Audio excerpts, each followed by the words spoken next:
A couple of years ago, my family and I took our family photos and we wore shirts that I made with my DTF printer. This year, we are wearing shirts that I've made using Siser EasySubli. I am going to show you how to do it. I'm going to show you the full process step by step. Hello everyone and welcome to Crafting with Delonda. It's me again, Delonda, and thank you so much for joining me today. In today's tutorial, I am going to demonstrate how I made our family shirts this year using Siser EasySubli.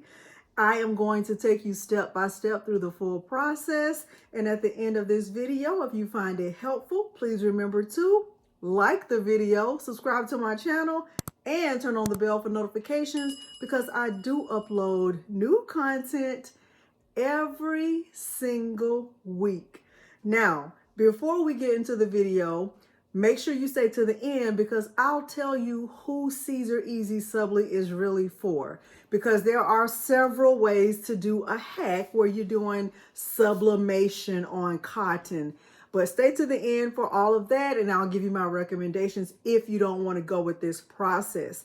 Now, without further ado, let's look at the materials and then we'll dive right in to Cricut Design Space. The materials I'm using for this tutorial include my Cricut Maker. I'll be using Siser EasySubli in the 8.5 by 11 inch size. You can get a pack like this that comes with the EasySubli and the mask, or you can just purchase the EasySubli separately. All of the shirts that I'm using will be Gildan heavy cotton shirts. I'm using sublimation paper in the 8.5 by 14 size. I will use a Cricut standard grip mat as well as a Cricut 12 by 24 inch mat. Butcher paper. I'll be using that Walla 16 by 20 auto open heat press that you see back there. And my printer is an Epson EcoTank 15,000 that has sublimation ink inside. You will need to have access to a sublimation printer for this process. All of the images were found on the Creative Fabrica website. I will make sure they are linked below the video. Now, without further ado, let's head over to the computer so that I can show you how I put this design together for printing. Before we go over to Cricut Design Space, let me show you the two files that I downloaded. The first one I downloaded is this bundle that's called Candy Cane Seamless Papers. And I downloaded this because it had a lot of different options and I knew I wanted to use these for our theme this year. And the next thing that I downloaded was this set right here, this Christmas Elf SVG bundle, because each one of us, I'm going to use these for my family. So I downloaded these and now let's head into Cricut Design Space. I am in Cricut Design Space, and what you should have by the time you finish is something that looks like this. You should have your finished image that will be printed, and you should also have an offset that will represent the EasySubli. So I wanted to show you what the finished process would, the finished product would look like, and then show you how to get there. So let's get started. The first thing I'm going to do is upload the digital paper. Now, the reason why I'm starting there is because a lot of people haven't tried using digital paper yet. And if you are one of them, I want you to know how easy the process is because it's just a little bit different from uploading an image.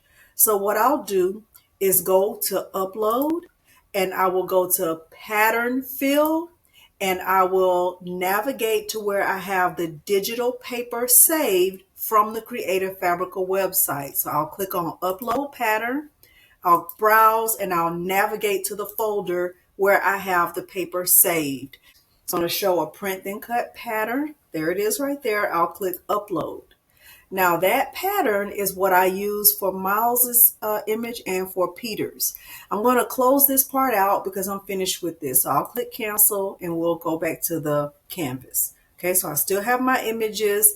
And for right now, I'm just going to move them over. Okay.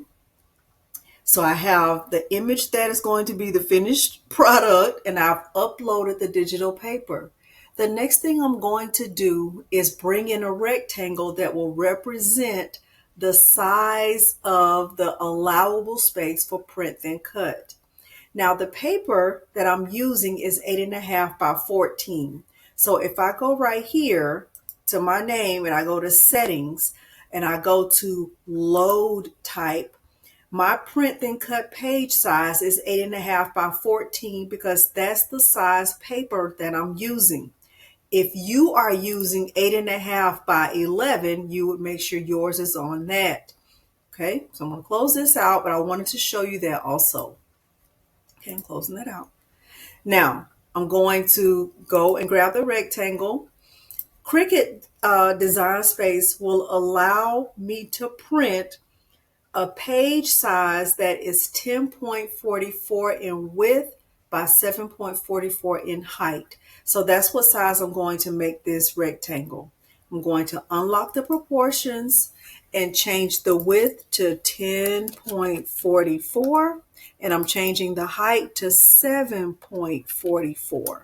Okay, so I know that anything that I can fit in this rectangle will be allowable, and I won't get an error message from Cricut Design Space. Okay, now this is not the same if you're printing on 8.5 by 11, but I'm not, so I'm in a safe zone. I want to change the color of this to this light gray just so we can see everything. I'm also going to increase the view on my canvas to right at 75%.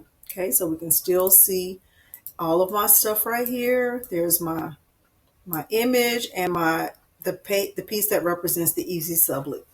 All right, the next thing I'm going to do, I have my digital paper uploaded, and I have this sheet that will represent my allowable print then cut size. All right, so let's just say I wanted to make the next image, and let's say I wanted to make it for Peter.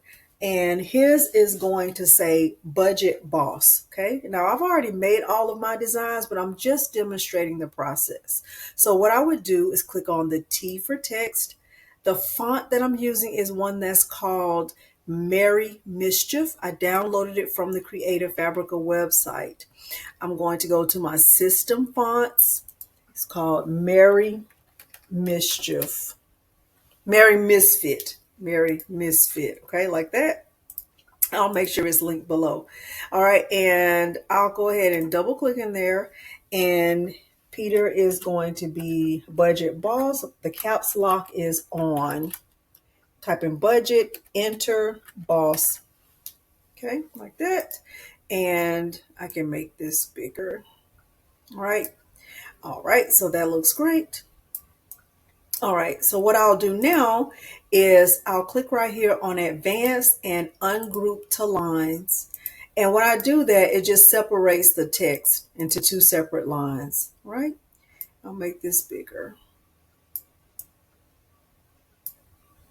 Like that, okay? So now what I want to do is go ahead and add the striped lines because all of our image has those striped lines like the candy cane lines. So let's start with budget first. In order to use digital paper, you have to change your basic cut to a print then cut. So with the text selected, I'm going to come right here to operation type and change this to print then cut. And once I do that, I can click on this box right here and I can change the color to pattern. And once I change it to pattern, I can see that green and white striped. Okay. Now I can look at that and I can tell that the lines are too close together.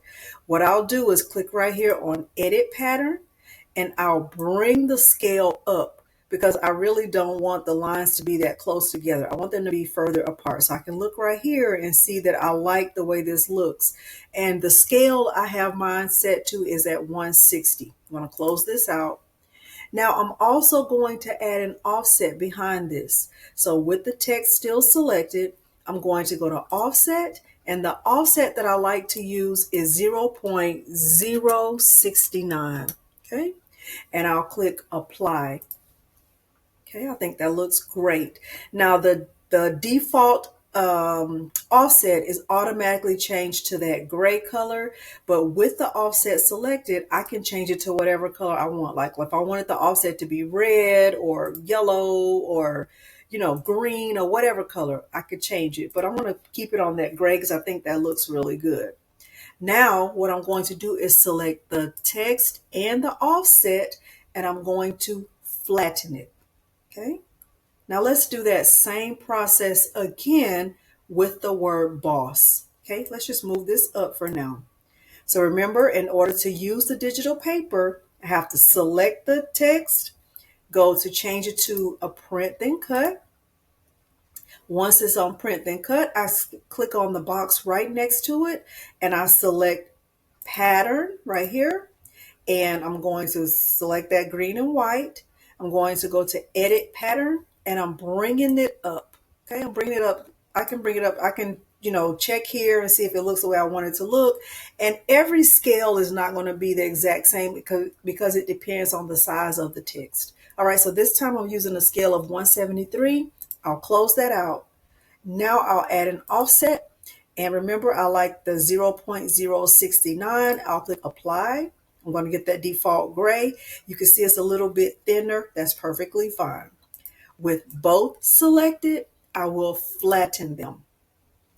Okay, so that looks great.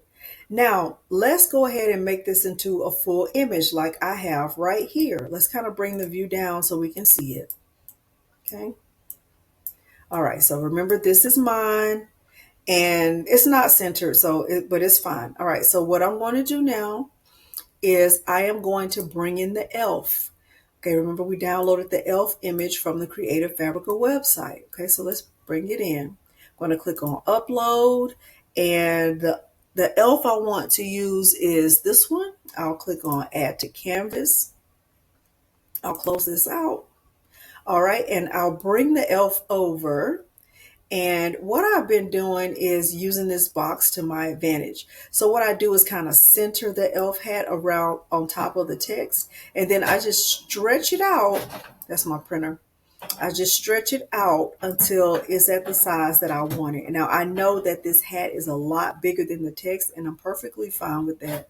What I need to be careful about is making sure that it's not bigger than the box. Okay, so I'm going to bring this text down a little bit, and I'll bring the hat down a little bit also, and I'll also bring the size down.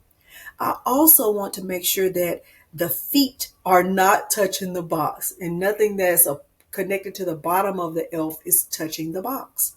So right now it's not. That looks great to me. So what I'll do with the elf selected, only the elf, is I will go right here and ungroup it. Okay, now with it ungrouped, I'll select just the feet and the legs or the socks or whatever those are. And then I will group that bottom part back together. Okay, so with this, I'll just move this down and I'll move this out of the way for right now. And what I want to do is, let's move this too. I want to take the hat, because this hat is 3 layers and I want to be careful not to move any of the hat. I'm going to go ahead and flatten this. Now I can move all of this back up, and I can move this up. Now I kind of want the word budget to be a little bit taller like that. And then I want the hat to be centered around the word budget. That looks pretty good, but let's just double check. We'll select everything and we'll click on align and center horizontally. That looks great. What I would do here is I will go ahead with both of these selected and I will flatten this. Okay, that looks great. Now, because I need a part of this to represent the EasySubli, I would add an offset. I would click on offset and I would bring the offset down because I really want it to be very small. So it would be like 0.02, not 002, like that. And I would click enter and apply. Okay, so I have my image and I have my offset. Now with the offset, I have to make sure that it's not set to print then cut. The offset should be a basic cut. Okay, so I'm going to click on basic. So this is going to be my EasySubli. I'm going to print this, let my Cricut cut it, and I'll put this on top. Now let's work with the bottom of the image, right? Because boss is the bottom of the image. So with this first part, which is the legs, I want to go ahead and flatten this. And then we're going to make sure it's all going to fit in this box, right? The box is just there to help us make sure we don't go over the size limitations, right? So that looks pretty good. And I think I want the legs to be behind the word. So I'll click on send backward. Oh, let's just move this to the front. Bring to front. Okay, so that looks great. So now let's select both. And we are going to align center horizontally, and we will flatten this. That looks pretty good. And now let's see how this all works together. Let's see.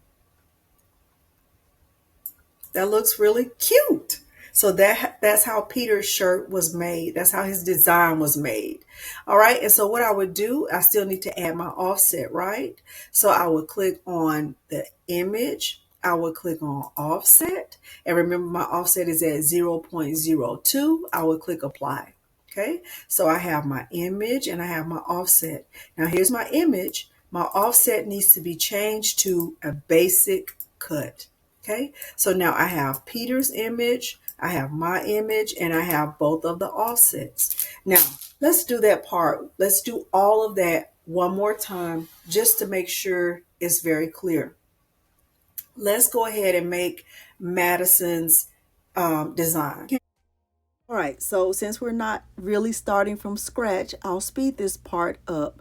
The first thing I did was type the title that I'm using for Madison, Slay Squad Stylist, and I resized it. I like to do it this way just to make sure the letters are pretty much the same size.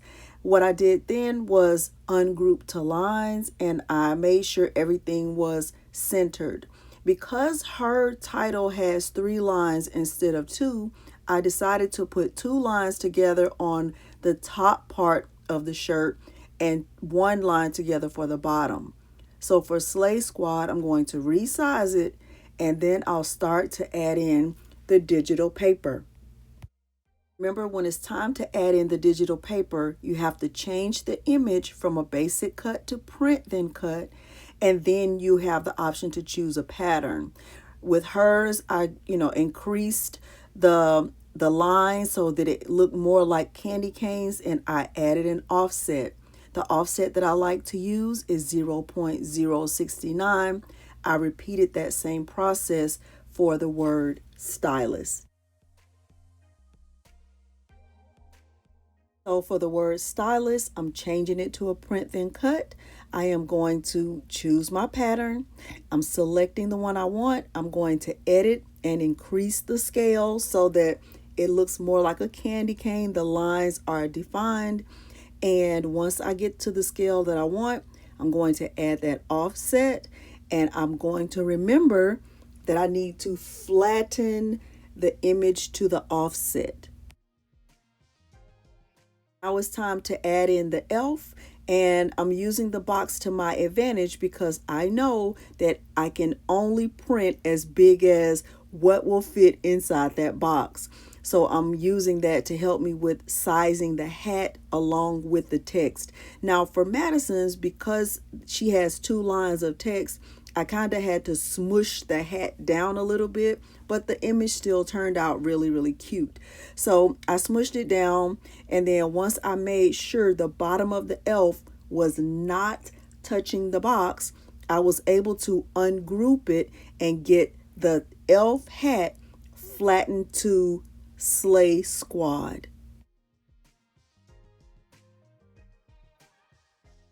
I am going to slow this part down just a little bit because I do want to bring something to your attention. So before I add the offset to Slay Squad, I want to make sure you know that, or pay attention to, when you add an offset, you want to make sure that the letters, the inside of the letters are not filled in. And the way to avoid this is to make your image really big, or your text.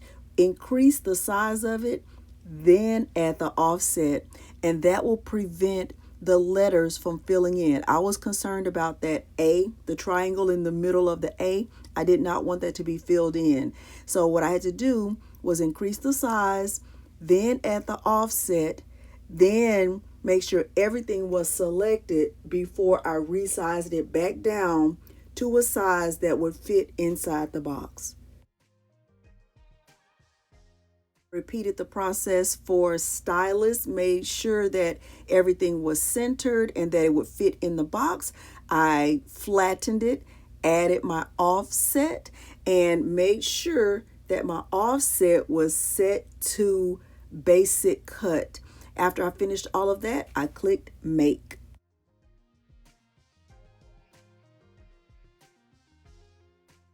Now it's time to get my images printed. I am going to mirror here and not in my printer settings. Typically, when you're doing sublimation, you want to mirror in your printer settings. But since I'm having my Cricut to cut this, I'm going to mirror here and not in my printer settings. Once again, everything you see here should match. So when my print preview comes up, first I'm going to, choose my paper, 8.5 by 14 in my printer settings. I know you can't see that, but when my print preview shows up, it should match what I see in Cricut Design Space. If yours does not match, start over until it does match.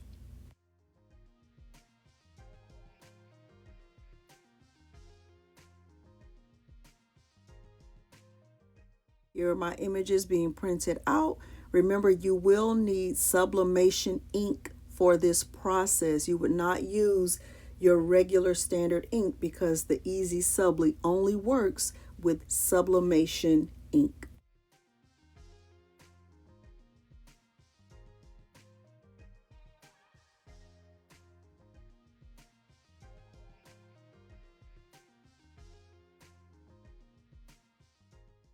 Okay, I got cold in my craft room. So here's my first image that I'm going to cut. I'm using the light matte. My matte was already cut, so I just cut it off. And I am going to use the light cardstock setting. Going to light cardstock, and I'll press the flashing C, and I'll get this cut out.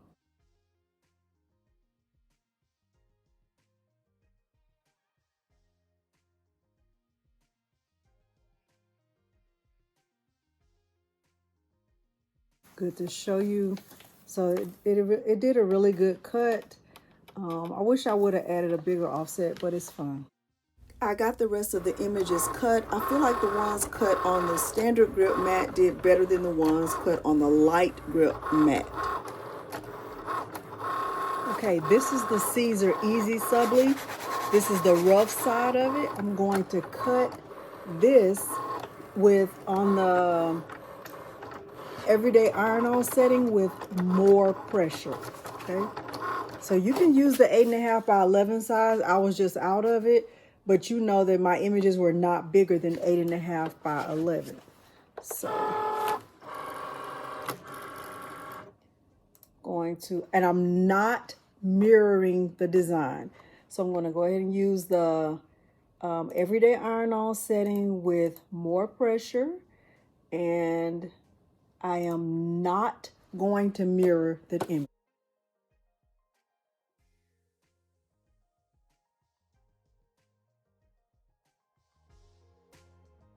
When I double checked the Siser EasySubli, I realized I really didn't get a good cut. So my advice is to double check before removing the mat from the machine. I should have done a double cut using the everyday iron-on setting with more pressure.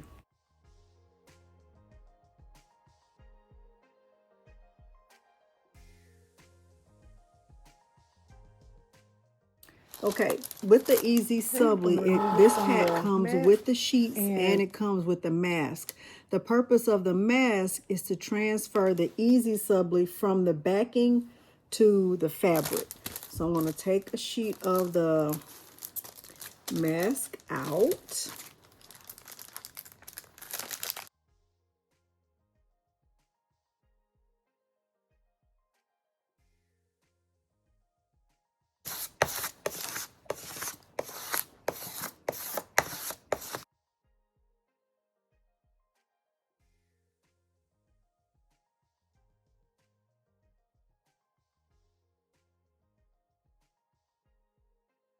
I have my first shirt. This is a Gildan extra large.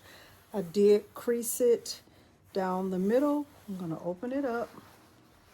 I have my heat press set to 311 degrees Fahrenheit. And what I'm going to do first is go ahead and press the EasySubli. So this is Miles' shirt. And I'm going to press this one first and then press this one second.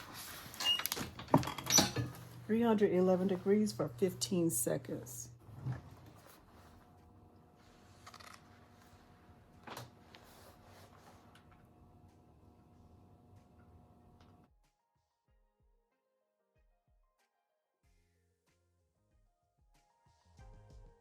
Now that the EasySubli has been adhered to the shirt, I have increased the temperature, and while the temperature is going up to 385 degrees, I will be placing the sublimated image on top, and I'll use my heat-resistant tape to tape down the critical pieces. So I'm going to do my best to line it up, but you'll see it's definitely not going to be a perfect process.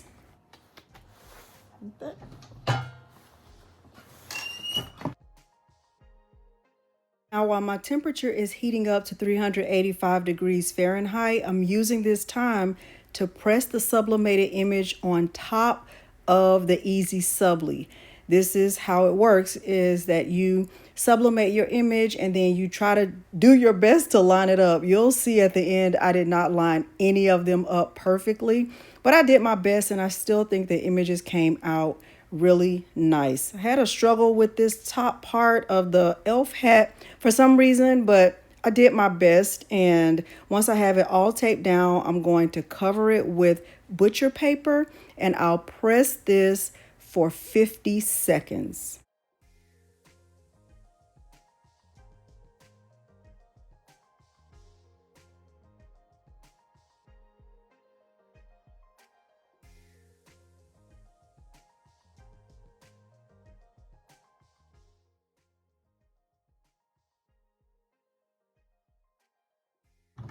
All right, let's take a look, see how it turned out. Oh, there's no ink here, so it's been okay.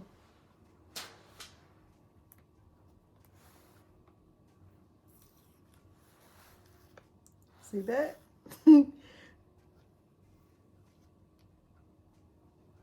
Kind of good.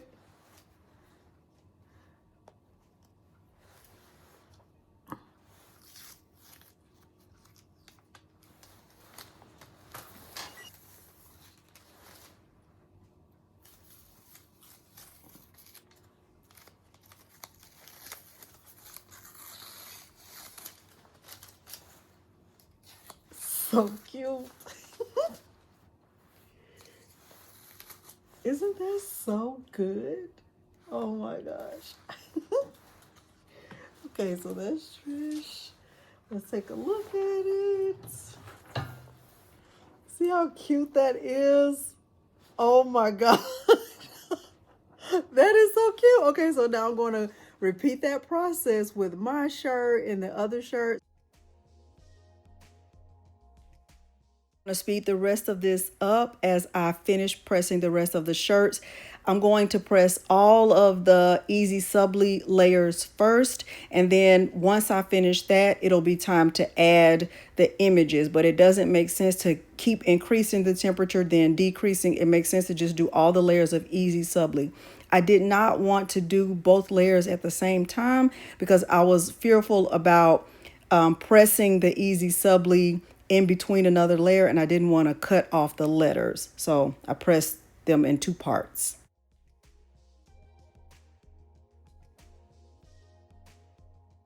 Now what I'm doing is adding the images to the top of the EasySubli, and I'm carefully taping it down where it needs to be taped in those critical areas. My temperature now is at 385 degrees, and I'm pressing each layer for 50 seconds.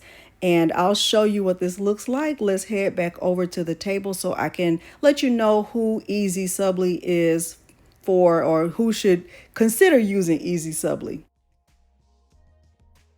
All right, let's take a look at the finished shirts.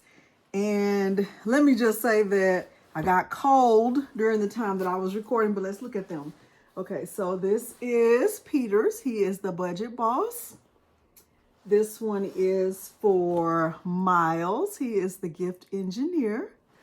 This one is for Morgan. She is the Crochet Commander. This is Madison. She is the Slay Squad Stylist. And of course, last but not least, this is mine, Creative Director. And I love all of them. They're not perfect. You can see I did not line them up very well. But what you will know about EasySubli, and this is where I'm going to tell you who I think this is for. What you'll know about Siser EasySubli is that you are going to get nice, vibrant colors, and the color is not going to wash away.